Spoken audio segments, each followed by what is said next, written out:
Bonjour, bienvenue sur Swiss Football Review, bienvenue pour un nouveau récap qui sera plus court que les dernières fois parce qu'il n'y a pas eu de Super League, donc on va parler que de la Coupe de Suisse aujourd'hui parce que ça a été remplacé par la Coupe de Suisse ce week-end. On va faire un gros focus sur la Coupe de Suisse, on aura la Challenge League et les Suisses à l'étranger. Suisse à l'étranger, évidemment, on a pris les infos importantes, donc il y en a peu en plus cette semaine, donc voilà, ce sera bien plus court, mais ça fait pas de mal non plus, c'est bien aussi des fois de raccourcir les vidéos, ça fait une vidéo un peu plus courte pour vous. Voilà, générique.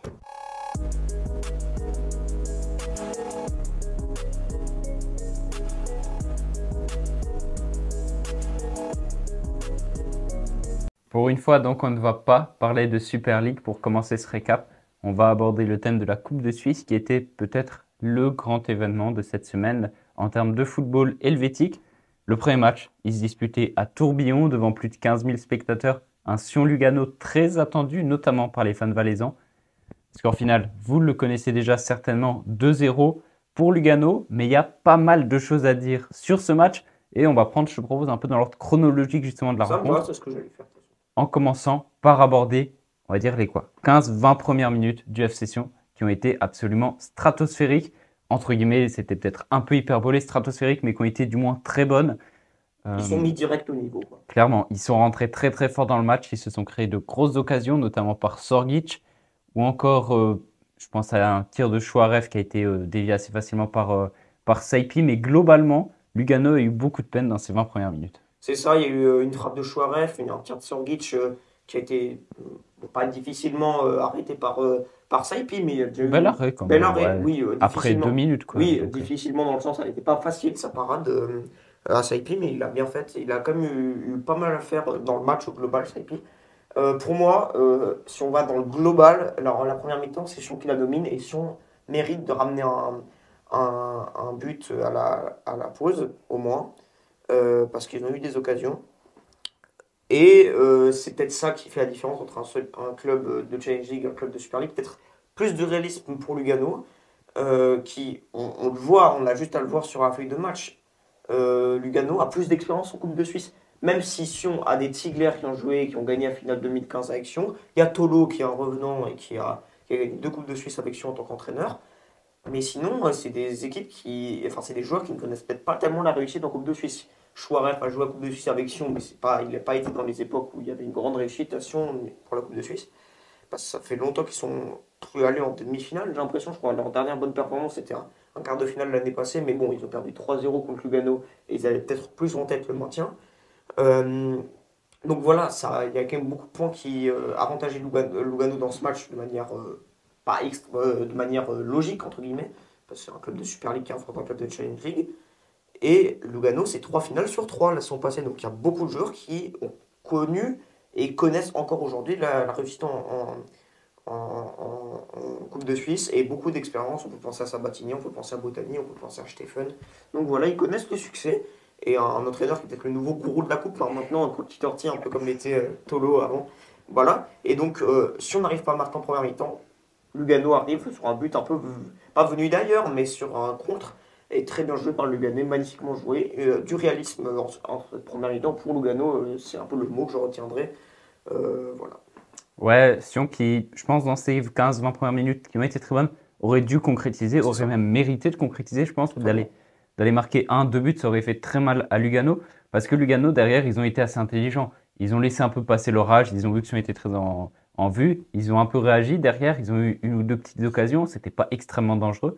Et comme tu l'as dit, il y a ce super but de Chimigani qui vient un peu de nulle part, qui est absolument imparable pour Fayoulou. La trajectoire, elle est sortante en plus, donc ça rend la chose très très compliquée à appréhender Très pour le gardien. flottante, ouais.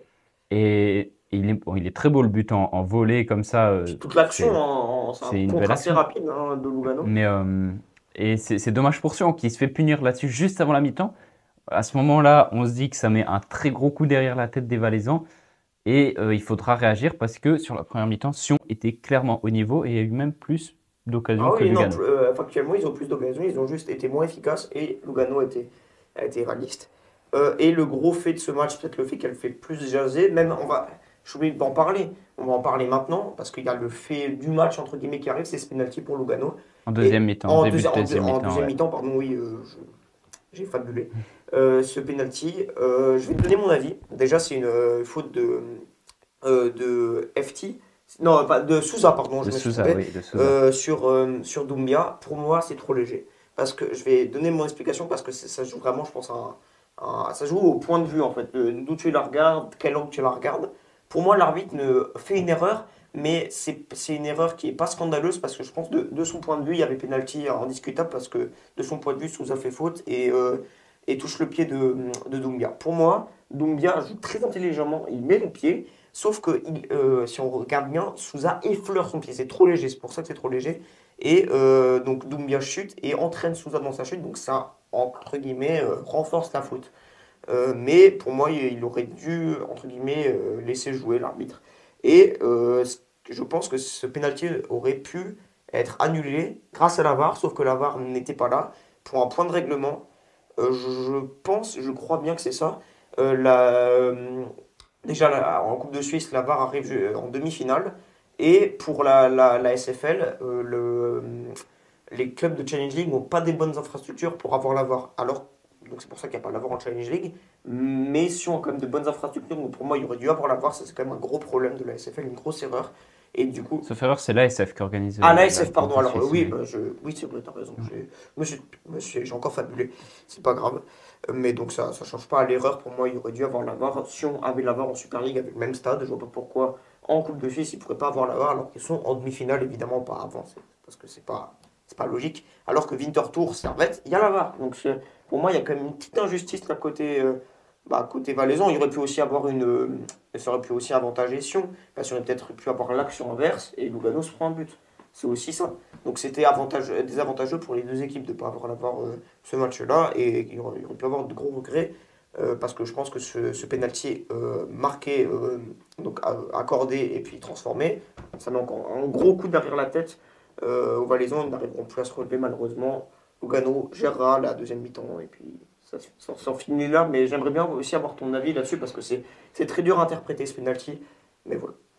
Bon, moi, je vais être clair. Pour moi, il y a pas pénalty sur cette action. Franchement, c'est tellement léger. C'est d'autant plus que l'arbitre de cette rencontre avait décidé, je trouve, d'avoir une ligne où il laissait relativement jouer. Il n'a pas été C'est vrai, c'est vrai. extrêmement dur en termes de sanctions de faute. Et là, c'est tellement léger. Alors, je veux bien entendre que sur le moment, il puisse se tromper. Mais c'est justement pour ça que la VAR existe. Comme tu l'as dit, ce penalty, il fait très clairement mal à Sion. Pour moi, il tue le match C'est presque. totalement ça. Alors, ils vont mettre 15 minutes globalement à s'en remettre, le FC Sion, puis ils vont avoir quelques occasions. Je pense que sa Mais plus grosse, elle arrive en deuxième mi-temps avec l'arrêt de Saiki, le ouais, plus gros arrêt. sur Sorgic, c'est sûr, il y a eu une réaction. Maintenant, Sion n'avait pas les centimètres, avec pas la réussite avec lui ce samedi. C'est dommage. C'est dommage clairement parce que je pense que l'Avanchi, comme l'a dit peut-être l'Avanchi en après-match, pour eux, il l'a dit à Croci Torti, ils ont eu de la chance, Lugano. Sion s'est mis à la hauteur de l'événement, Sion ne doit pas avoir de regrets. C'est un beau parcours, hein. Demi-finale pour un club de Challenge League, il y en a très peu qui l'ont. Bon, peut-être pas très peu, mais en tout cas, là, il n'y en a aucun club de Challenge League qui l'a fait cette année, parce qu'il n'y a que Sion. Et c'est quand même, pour un retour à Tourbillon pour Tolo, c'est quand même très beau Non, c'est d'avoir une fait ça. superbe performance et ils n'ont pas été ridicules. Je pense qu'il n'y a rien à se reprocher côté Sion, ils ont fait tout ce qui était possible. Et il y a cette réussite qui arrive pour Lugano, clairement, ça joue sur le match. Après, il faut dire, Lugano a de l'expérience, a été intelligent, a su gérer son match et Et même, je il ne pense faut pas tout que leur enlever non plus. oui, bah non, pour moi, faut pas leur enlever parce qu'ils ont joué très intelligemment. C'était peut-être un peu moins beau, mais même si c'est pas le jeu à la Luganaise qu'on connaît habituellement, plus maintenant parce qu'avec Rocci Torti ça a changé, mais avant c'était vraiment un jeu où ils bloquaient.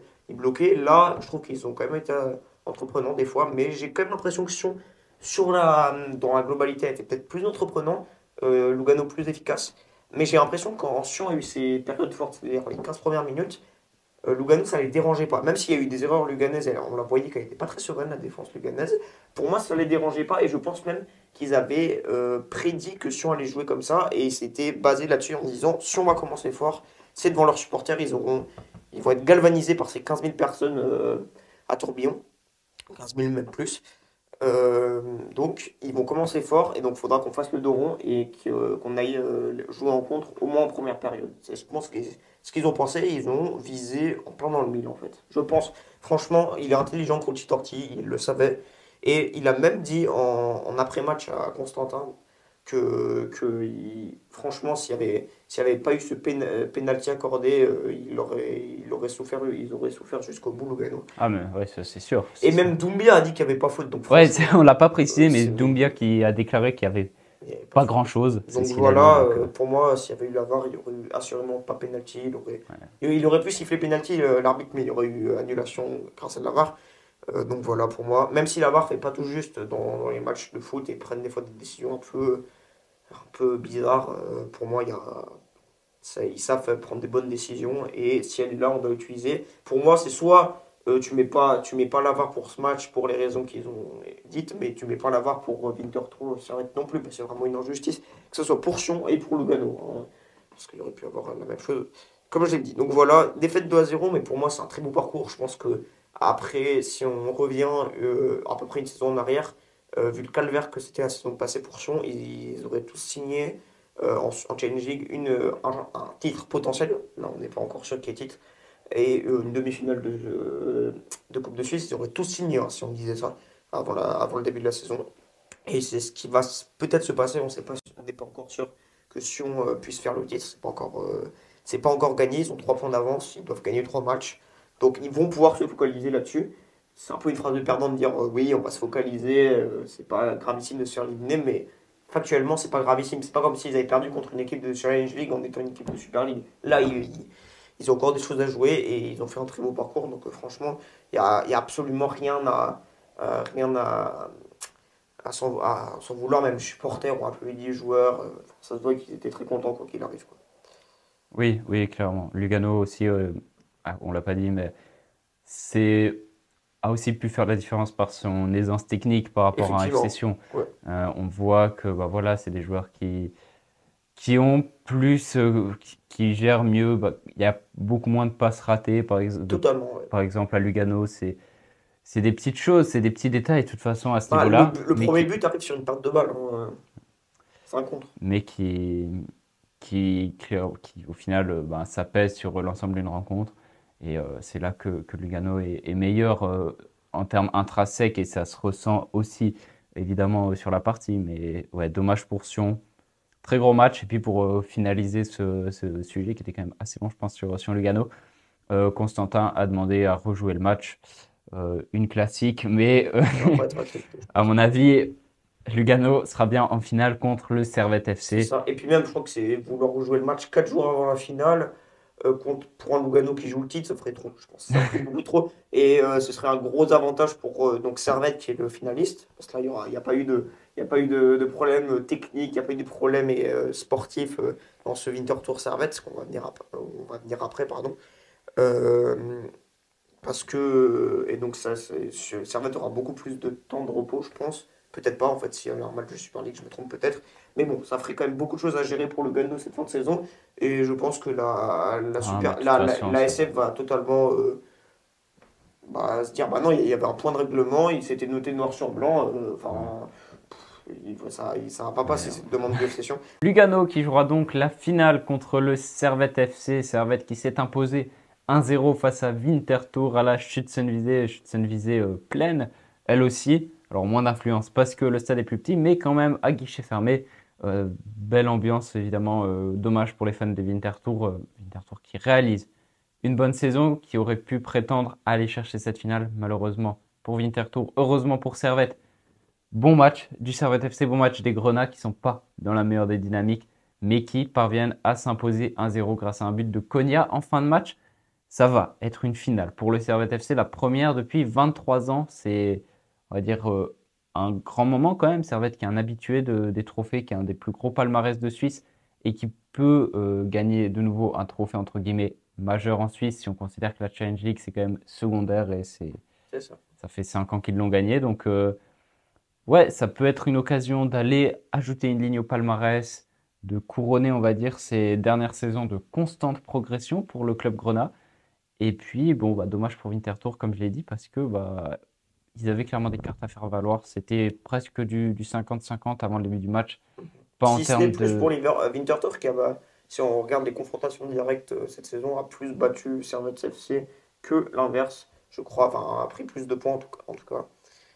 Et Servette est sur une mauvaise dynamique, enfin était et ne l'est plus, on peut plus dire qu'ils sont sur une mauvaise dynamique parce qu'ils ont gagné leurs deux derniers matchs du coup. Cette demi-finale et cette victoire face à Grasshopper, voilà.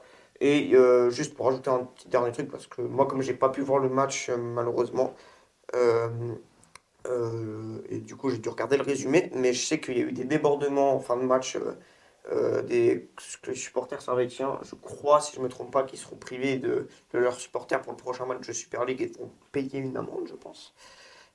Ça à vérifier, ça. Faut peut-être aller regarder vous, vous mettra en commentaire épinglé quand ça sortira, parce qu'on n'est pas, je suis pas sûr de ce que j'avance, mais en tout cas, je sais qu'ils seront bien là pour la finale des supporters servétiens.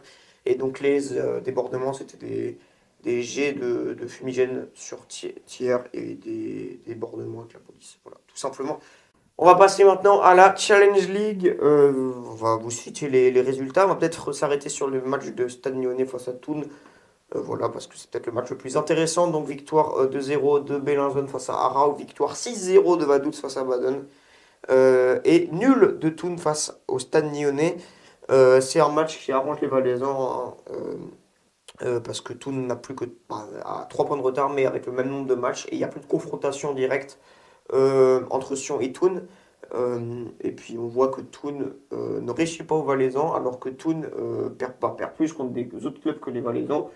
Voilà, donc c'est peut-être avantageux pour les Valaisans de plus jouer Thun jusqu'à la fin du championnat et ça rapproche, on va dire, un peu plus sur du titre, même si c'est pas encore fait.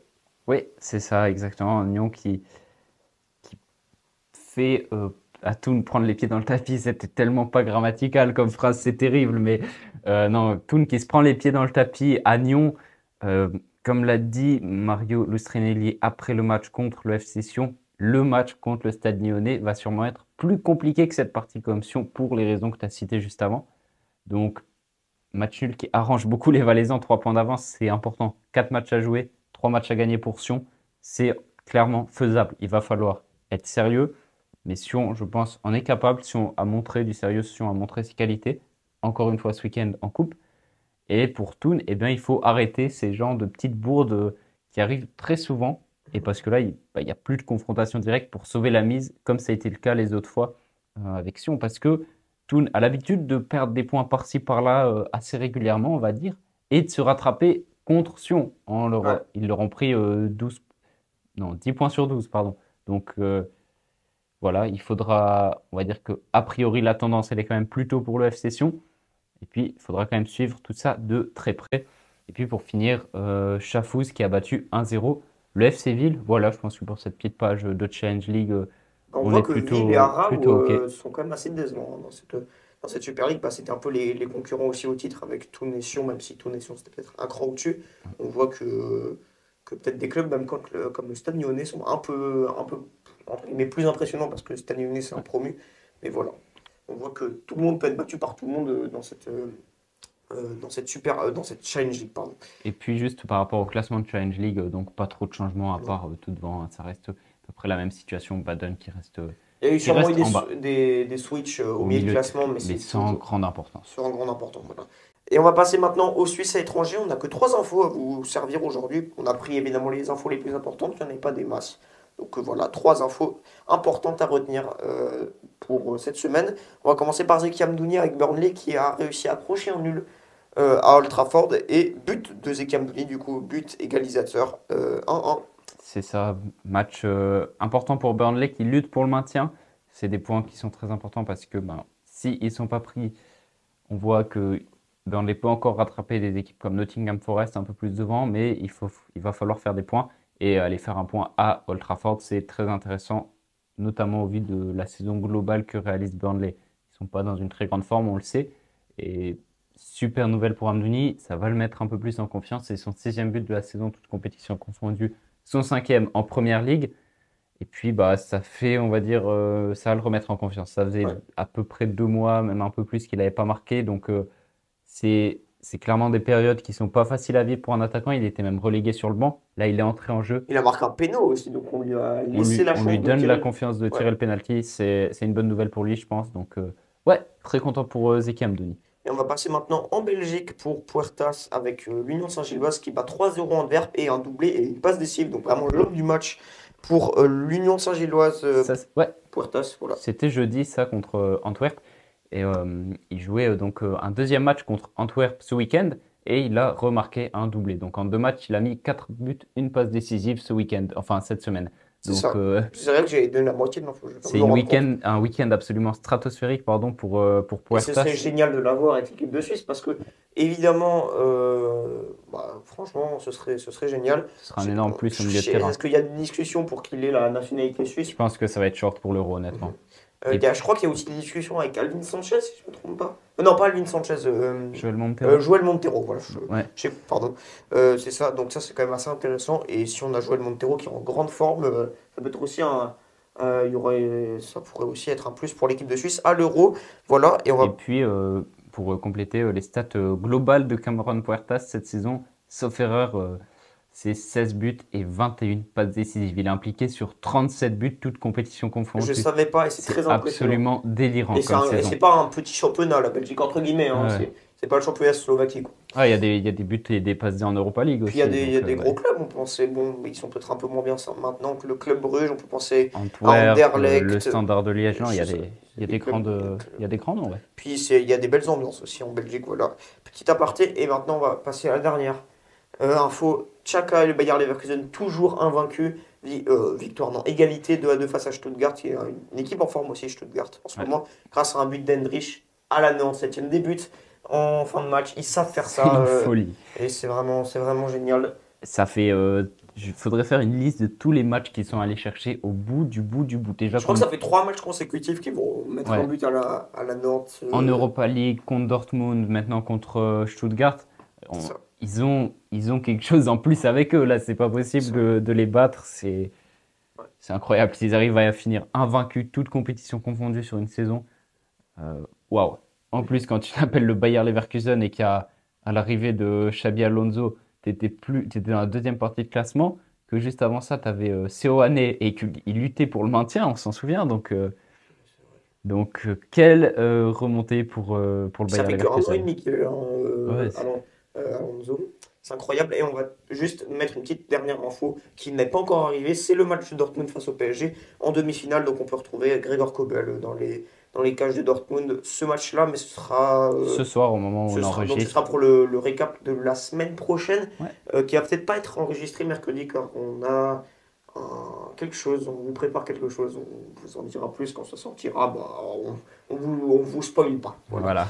Et maintenant, c'est la fin de ce récap. Merci de nous avoir suivis. Merci de nous suivre toujours. Merci encore pour les magnifiques commentaires que vous nous avez mis pour cette vidéo de balle qui a vraiment pris beaucoup de temps à l'homme juste à ma droite.